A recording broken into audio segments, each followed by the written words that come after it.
Congratulations, you have been hired for a night shift as a funeral home night attendant at Hollow's End Mortuary. Your job is to monitor the preparation rooms, maintain the climate control systems, and ensure that all deceased remain undisturbed throughout the night and must follow the 20 rules. Especially rule number 15. Rule number 1. Your shift begins at exactly 11 p.m. and you must clock in no earlier and no later than this time. When you arrive, you'll notice the day staff will already be gone. They always leave before dark, and you'll soon understand why. The front door will be unlocked for you, but only until 11:03 p.m. After that, it locks automatically and cannot be opened from the outside until your shift ends at 6 a.m. Before you do anything else, walk directly to the main office and retrieve the brass key from the third drawer on the left. This key opens the preparation room, and you'll need it throughout the night. Do not, under any circumstances, use any other key you might find in that office. There are several silver keys in the drawers, and they may look identical to the brass one, but they are not meant for you.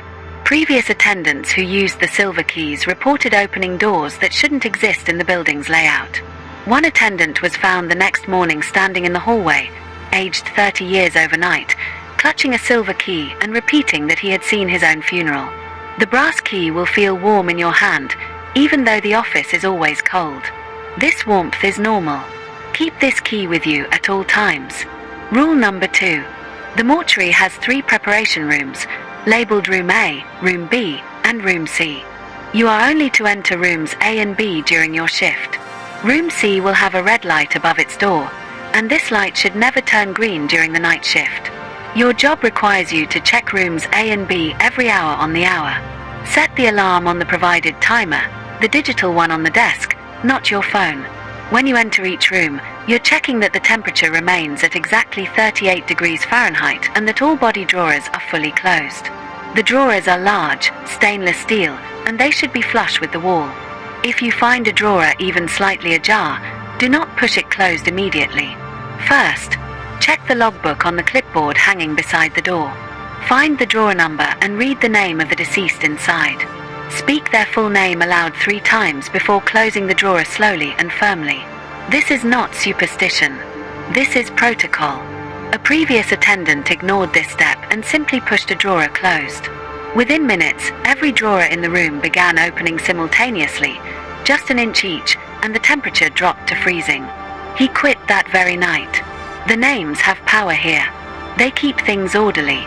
They remind what's inside that they've been respected. Rule number 3. In the break room, there is a coffee maker, a small refrigerator, and a microwave. You are welcome to bring food and drinks for your shift. However, you must never, ever eat or drink anything you find already in the break room that you did not bring yourself. Sometimes you'll open the refrigerator and find containers of food, fresh sandwiches, or beverages that weren't there at the start of your shift. The labels might even have your name on them. The handwriting might look like yours. Do not consume these items. A night attendant 2 years ago found his favorite meal in the fridge, perfectly prepared, still warm somehow. He ate it. By 3 a.m., he began complaining that he felt hollow, that his stomach felt empty no matter how much he ate.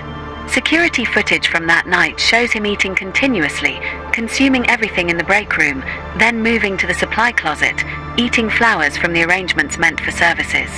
They found him at dawn trying to chew through the leather of the office chair. He was institutionalized.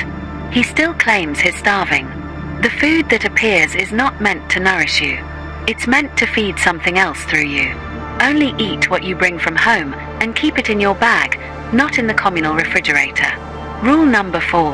The mortuary has a sound system that plays soft, instrumental music throughout the building. This music should never stop during your shift. There is a backup power supply specifically for this system. However, if the music does stop, if you find yourself in complete silence, you need to act immediately. Do not try to fix the sound system yourself. Instead, go directly to the main office, sit in the chair facing away from the door, and sing. Sing anything, a childhood song, a pop song, anything that creates continuous sound. Sing until the music resumes on its own, which it will, usually within 10 to 15 minutes. The silence here is not empty. In the absence of music, other sounds begin to emerge. Sounds from the preparation rooms. Not the mechanical hum of refrigeration or the buzz of lights. The other sounds.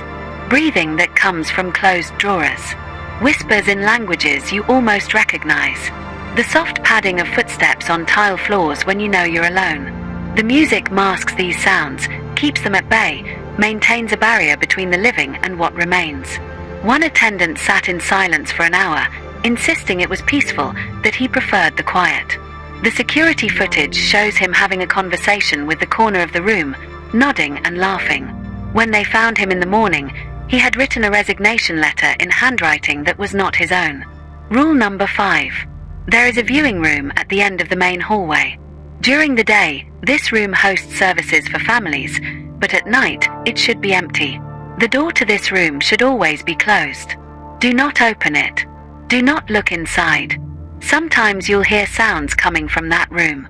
Soft crying, quiet conversations, even laughter.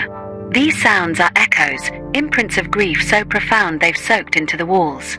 If the door to the viewing room is open when you do your rounds, do not close it yourself and do not look inside. Instead, return to the main office and call the number written in red ink on the inside cover of the logbook. Let it ring until someone answers. They may not speak, but someone will answer. Say clearly, "The viewing room is open." Then hang up. Within 5 minutes, you'll hear the door close on its own. A former attendant looked into the viewing room when he found the door open. He saw a funeral in progress, dozens of people in dark clothes, all sitting with their backs to him. When they turned around, every face was his own, every age from infant to elderly, all staring at him. In the casket at the front of the room, he saw himself, current age, current clothes, but very much dead. He ran from the building and never returned. His replacement started the following week. That was you. Learn from his mistake. Rule number 6. The mortuary has security cameras throughout the building, and there's a monitor in the main office that cycles through different views. You can watch this monitor during your downtime, but there are specific guidelines. Never watch the camera feed for the hallway outside room C. That camera is camera 7 in the rotation. When the monitor cycles to camera 7, look away. Count to 10, then look back. It will have moved to camera 8 by then. The feed from camera 7 shows the hallway, but it's not showing it in real time. It's showing it 7 hours from now, at 6 a.m., when your shift ends. Previous attendants who watched camera 7 reported seeing themselves in that hallway at the end of their shift, but something was always wrong. They were walking backward, or their shadows moved independently, or there were 2 of them, identical, walking side by side. One attendant watched himself on camera 7 and saw his future self turn directly toward the camera and mouth the words "Don't leave." When 6 a.m. actually arrived, he remembered doing this, as if he'd experienced it before. He felt compelled to turn to the camera and mouth those same words. He broke the loop by quitting immediately, never working another night shift. The future shown on camera 7 is not fixed, but watching it makes it more likely to occur. Some things are better unknown. Rule number 7. In the supply closet next to room B, you'll find all the materials needed for your shift. Cleaning supplies, paperwork, spare light bulbs, and boxes of personal effects. These boxes contain items found on the deceased, jewelry, wallets, photographs, things that will be returned to families. You may need to retrieve items from this closet during your shift, but you must never open any of the personal effects boxes. They are sealed with tape and labeled with case numbers. Sometimes, late in your shift, usually between 2 and 4 a.m., you might hear sounds from inside these boxes. Soft rattling, like jewelry shifting, or the rustle of paper. You might even hear a phone ringing from inside one of the boxes, a muffled, tinny sound of an old ringtone. Do not open the boxes to investigate. These items carry the last moments of their owners. The last thought, the last fear, the last desperate hope. These emotions cling to objects, especially objects held during traumatic death. Opening the boxes releases these imprinted feelings into the air, and they will attach to the nearest living person. That person is you. An attendant once opened a box because he heard crying coming from inside. He found a phone, answered it, and heard a voice begging for help, describing a car accident in real time. The call had been made 3 weeks earlier by the deceased, calling emergency services. The attendant listened to the person die on the phone. He couldn't hang up. He stood there for 40 minutes, listening to silence, until the call finally ended on its own. He didn't speak for a week afterward. Rule number 8. The mortuary has 2 bathrooms, one near the front entrance and one near the preparation rooms. Always use the bathroom near the front entrance. The bathroom near the preparation rooms is closer, more convenient, but it's not meant for the living after dark. The mirror in that bathroom doesn't reflect the present moment. It shows reflections delayed by approximately 30 seconds. You'll wash your hands and see yourself begin washing your hands half a minute later. Previous attendants found this disorienting but harmless, until one noticed that his reflection was doing things he hadn't done yet. His reflection smiled when he hadn't smiled. His reflection turned its head toward the door before he heard footsteps in the hall. The reflection was not delayed. It was ahead. It was showing what he was about to do, as if his actions were predetermined, as if he was simply following a script his reflection already knew. One attendant tried to break this predetermined path by doing the opposite of what his reflection showed.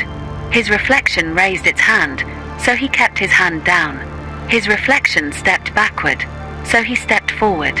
In the mirror, his reflection began to panic, banging on the glass from the inside, its mouth open in a silent scream. He ran from that bathroom. The next attendant found messages written in the condensation on that mirror, warnings in his own handwriting. Use the front bathroom. The other one knows too much. Rule number 9. Throughout the building, you'll notice small bells hanging in doorways and near windows. These are brass bells, tarnished with age, and they will ring softly even when there's no breeze, no movement, no reason for them to sound. This is normal. The bells are meant to ring. They mark the passage of spirits, the movement of energies we don't fully understand. However, if you ever hear all the bells ringing at once, a cascading chorus throughout the entire building, you must immediately go to the main office, turn off all the lights, and sit silently in the dark until the ringing stops. Do not move. Do not speak. Do not check your phone. The simultaneous ringing means something is moving through the building, something that walks through walls and closed doors, something drawn to the warmth of the living. It's searching. In the darkness and silence, you become invisible to it, just another cold, still object in a building full of cold, still things. An attendant once ignored this rule, continued his rounds while the bells rang. Security footage shows him walking down the hallway, and behind him, the air ripples like heat waves. With each step, he moves slower, as if walking through water, then honey, then something thicker. He stops. He's not frozen, you can see him trying to move, but something is holding him in place. The footage cuts out. When it returns 2 hours later, he's still standing there, but he's aged. His hair is white. His face is sunken. When dawn came and he could finally move, he claimed only 5 minutes had passed for him. He'd been held in a moment while hours flowed around him. He was 47 when he started that shift. He was 73 by dawn. Rule number 10. In the embalming theatre, there is a specific chair in the corner, an old wooden chair with armrests, out of place among all the stainless steel. You'll notice it immediately because it looks like someone just sat there moments before you entered. The seat slightly worn, positioned to face the preparation table. Never sit in this chair. It belonged to the original mortician who founded Hollow's End Mortuary in 1897. He died in this building, at his work, which he claimed was his greatest wish. The chair remains because, according to the contract of the building's deed, his personal effects must stay undisturbed. Previous attendants report that if you look at the chair from the corner of your eye, you can sometimes see a figure sitting there, indistinct, shadow-like, but present. It's watching the work, even though no work happens during night shift. The figure is harmless as long as the chair remains empty of the living. One attendant, exhausted during a long shift, sat in the chair to rest. He said the room suddenly filled with the smell of formaldehyde so strong he could taste it. He felt hands on his shoulders, firm, cold, and a voice whispered in his ear in an accent from another century. "You're not ready yet. Not yet." He couldn't move from the chair for 15 minutes, held there by invisible hands. When he was finally released, there were handprints on his shoulders, visible bruises in the shape of fingers, and they ached for weeks. The founder is still working, still present, and he doesn't appreciate interruptions or company in his chair. Rule number 11. The loading bay at the back of the building is where new arrivals come in. During your shift, you should not receive any deliveries. The transport services do not operate between 11 p.m. and 6 a.m., per their own policies. The loading bay door should remain closed and locked. However, sometimes you will hear that door opening, the mechanical grind of it rolling upward, and you'll hear a vehicle backing up to the bay. If this happens, do not go to the loading bay. Do not investigate. Return to the main office and make a note in the logbook with the exact time you heard the sounds. Write, delivery at, time. Did not accept. The sounds will continue for approximately 20 minutes. You'll hear the door open, hear footsteps, hear something heavy being wheeled inside, hear the door close. In the morning, the day staff will find the logbook entry. They'll nod, say nothing, and continue with their work. You must never see what these night deliveries bring. An attendant, curious and convinced someone was playing a prank, went to the loading bay when he heard the sounds. He opened the interior door and saw the loading bay full of people. Dozens of them, all in old-fashioned clothing from different eras, all carrying bodies on stretchers. They turned to look at him in unison. He slammed the door. When the day staff arrived, they found him curled beneath the desk, unresponsive. He eventually recovered enough to explain what he saw. The night deliveries, he was told, are catching up. Time moves strangely here. Sometimes the dead arrive before they've died. Sometimes they arrive from when they died decades ago. Deliveries delayed by tears in whatever separates the past from the present. You do not have the training to process these arrivals. Rule number 12. There is a phone in the main office, an old rotary phone that is not connected to the main phone system. It sits on the corner of the desk, and you'll notice it has no cord plugged into the wall. This phone will sometimes ring during your shift.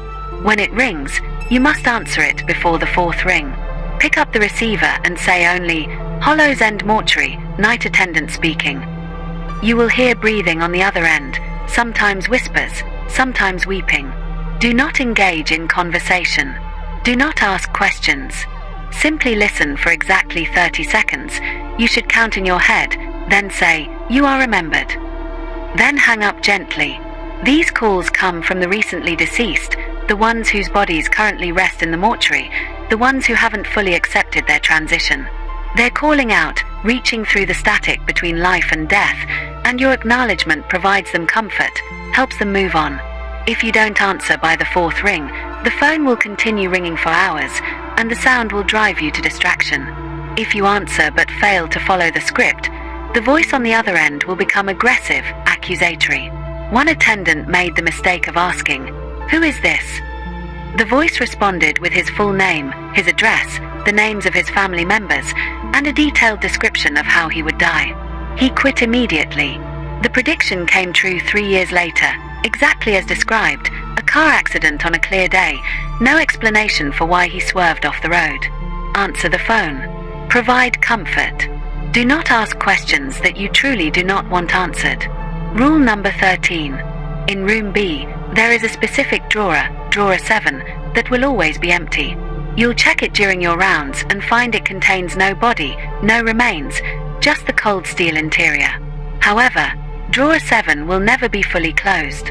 It will always be open approximately 2 inches, no matter how many times you close it. This is intentional. Do not try to lock it. Do not try to secure it. Drawer 7 must remain slightly open. It serves as a release valve, an exit point. Buildings like this, places saturated with death and transition, accumulate pressure, spiritual pressure. Emotions, energies, the confused remnants of consciousness, all of this builds up like steam in a sealed container. Drawer 7 is the release. It allows these energies to dissipate safely, to drift out and disperse rather than building to dangerous levels. An attendant, bothered by his inability to fully close this drawer, used a chair to wedge it shut, determined to complete his task properly. Within an hour, every light in room B shattered simultaneously. The temperature dropped 40 degrees in seconds. The other drawers began opening and closing violently, slamming like hatches in a storm. He removed the chair, pulled drawer 7 open those 2 critical inches, and everything stopped immediately. The silence that followed was profound, grateful almost. Leave drawer 7 as you find it. It's doing important work, even while appearing to be empty and malfunctioning. Rule number 14. During your shift, you may encounter Mr. Eccles in the hallways. Mr. Eccles appears as an elderly man in a dark suit, very formal, very polite. He will nod to you if you pass him. You should nod back. Mr. Eccles died in 1952 and was prepared for burial here at Hollows End Mortuary. His funeral was held in our viewing room. He has never left. Unlike the founder who remains in his chair, Mr. Eccles walks the halls. He's checking on things, he once told an attendant, making sure everything is in order. If you encounter Mr. Eccles, treat him with the same professional courtesy you would any visitor. Do not be alarmed. Do not run. Do not ignore him. He may ask you, "Is everything in order?" You must respond, "Yes, Mr. Eccles, everything is in order." He will smile, nod, and continue his rounds. He may walk through a wall or simply fade from view. This is normal. Mr. Eccles is the unofficial guardian of this place. His presence is actually protective. Staff who have been respectful to Mr. Eccles report that he has warned them of problems, a leak before it floods, a mechanical failure before it causes damage. One attendant, skeptical and rude, told Mr. Eccles to get lost, old man, when asked if everything was in order. The rest of that attendant's shift was a cascade of disasters. Equipment malfunctioned. Doors locked him in rooms. He heard his name whispered from every shadow. Mr. Eccles appeared one final time that night and simply said, "Everything is not in order." The attendant quit at dawn. Mr. Eccles has been here longer than anyone. Respect him. Rule number 15. This is the most important rule. Between 3 and 3:30 a.m., you will hear a child crying somewhere in the building. The sound will seem to come from different locations, sometimes near room A, sometimes from the hallway, sometimes from the viewing room. You will feel a powerful, instinctive urge to find this child, to help, to comfort. You must resist this urge with everything you have. At 3 a.m., go to the main office, close the door, and put on the noise-cancelling headphones you'll find in the bottom right drawer of the desk. There is a playlist already queued, soft music, enough to mask outside sounds. Sit facing the door with the lights on and wait until 3:30 a.m. Do not remove the headphones early. Do not leave the office. The crying is not a child. There is no child in the mortuary. What you're hearing is something that learned long ago, that humans respond to the sound of a crying child, that we are hardwired to investigate, to help. It uses this sound to lure the living into the deeper parts of the building, away from the safe spaces, into areas where the barrier between the living and the dead grows thin. An attendant, a father of 3, couldn't resist the crying. He searched the entire building, following the sound, and security footage shows him being led in circles, the crying always just ahead of him, always just around the next corner. He ended up in the basement, a part of the building not used anymore, not even listed in the floor plans. They found him at dawn, standing in the dark, holding nothing in his arms but cradling emptiness like an infant, rocking back and forth, singing a lullaby. He insisted he was holding a child. He could feel its weight. He wouldn't put it down. They had to sedate him to remove him from the building. He was institutionalized, still believing he's caring for a child only he can perceive. 3 to 3:30 is feeding time for something here, and it feeds on compassion, on the instinct to protect the helpless. Do not let it feed on you. Rule number 16. The mortuary has a garden area visible through windows in the main hallway. During the day, it's a peaceful space with benches and flowering plants meant to provide solace to grieving families. At night, do not look at the garden for more than a few seconds. If you glance out the window, that's fine, but do not stare, do not study it. Previous attendants who have watched the garden at night report that figures appear among the plants, standing perfectly still, facing the building. These figures increase in number the longer you watch. First 1, then 3, then dozens, all standing in the darkness, all facing your window, all watching you back. If you watch long enough, you'll notice they grow closer with each moment, not walking, but simply appearing nearer, as if the space between you and them is collapsing. One attendant became fixated on the garden, convinced people were trespassing. He watched for 15 minutes, counting the figures, trying to see their faces. By the time he looked away, the figures were pressed against the glass, their features visible, and he realized they all looked like variations of himself, different ages, different expressions, but all him. He heard tapping on the glass. Fingerprints appeared on the inside of the window, though no one was there. For the rest of his shift, he felt like he was being watched from every angle, felt breath on his neck in empty rooms. The garden is a threshold space, neither fully outside nor spiritually separate from the mortuary. What gathers there at night is curious about the living, drawn to the warmth and consciousness we possess. Don't draw their attention. Don't let them study you too long. Rule number 17. In the main office, there is a list of names on a clipboard labeled current residents. This list details every deceased person currently in the mortuary's care, which room they're in, which drawer. You should familiarize yourself with this list at the start of your shift. However, sometimes you will notice an additional name appearing on this list, written in different handwriting, often in pencil at the bottom. This name will not correspond to any body in your care. It will not match your intake records. If you see such a name, do not speak it aloud.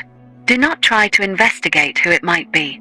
Simply draw a single line through the name, neatly, and write the word declined next to it. The name should be gone by your next hourly check, erased as if it were never there. These are applications, in a sense.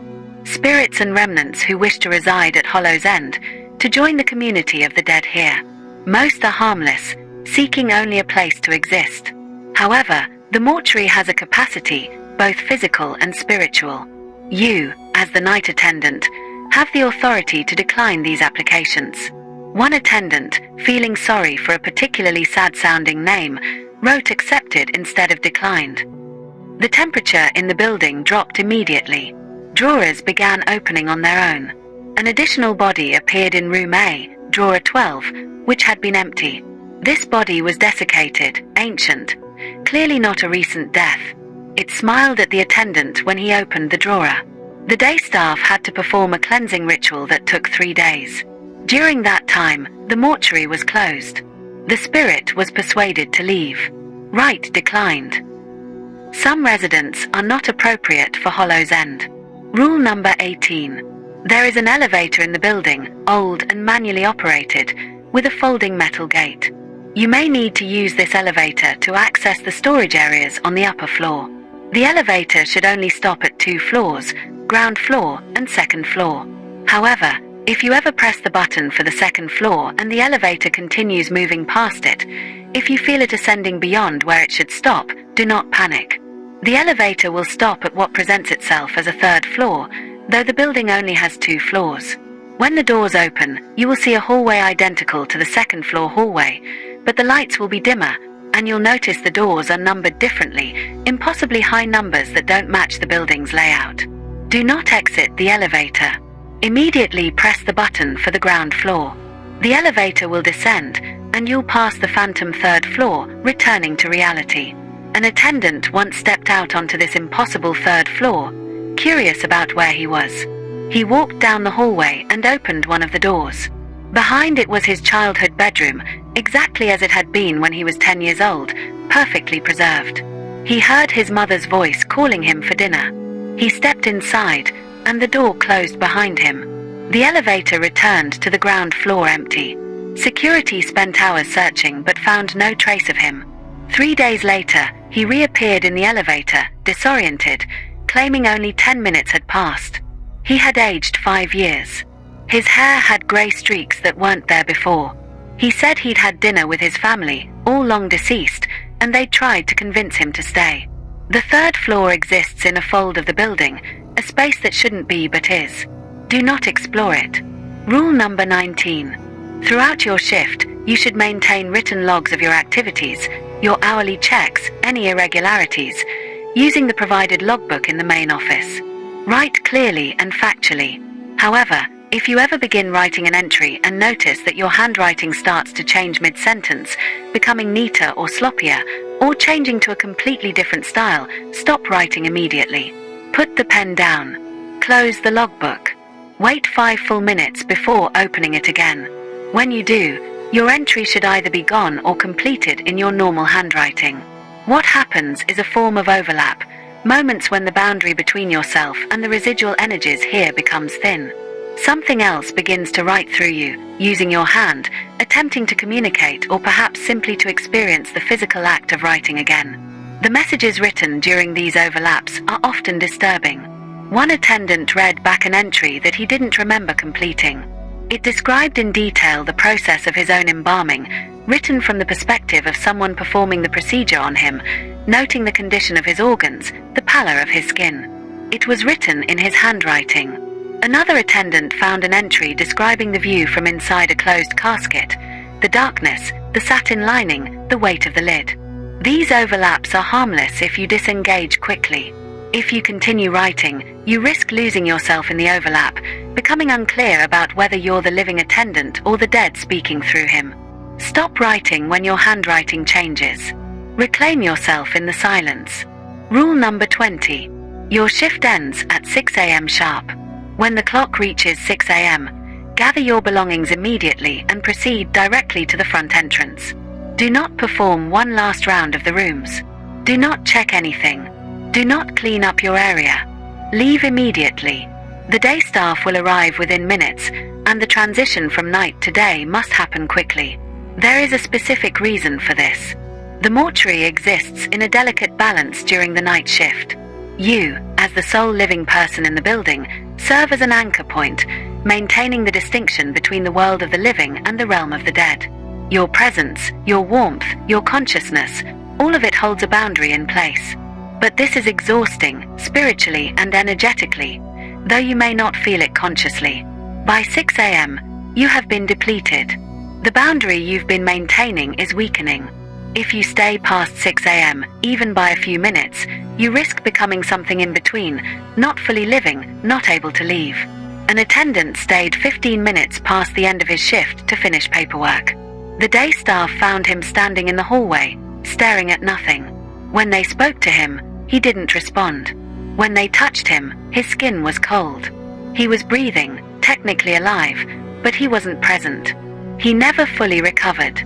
He exists now in a strange state, aware but distant, as if he's viewing the world through thick glass. He can see the dead clearly now, talks to them regularly, but he can barely perceive the living. At 6 a.m., leave.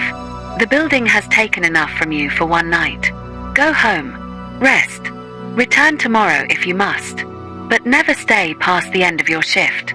Your job is to monitor, to maintain, and to survive the night. Follow these rules exactly. They were written in the blood and terror of those who came before you. Hollow's End Mortuary is a place where the dead rest, but rest is not the same as peace, and the boundary between sleep and waking is thinner here than anywhere else. You are not alone in this building, and you never will be, no matter how empty it appears. Respect what resides here. Fear it when appropriate. But above all, follow the rules. Especially rule number 15. Your survival depends on it.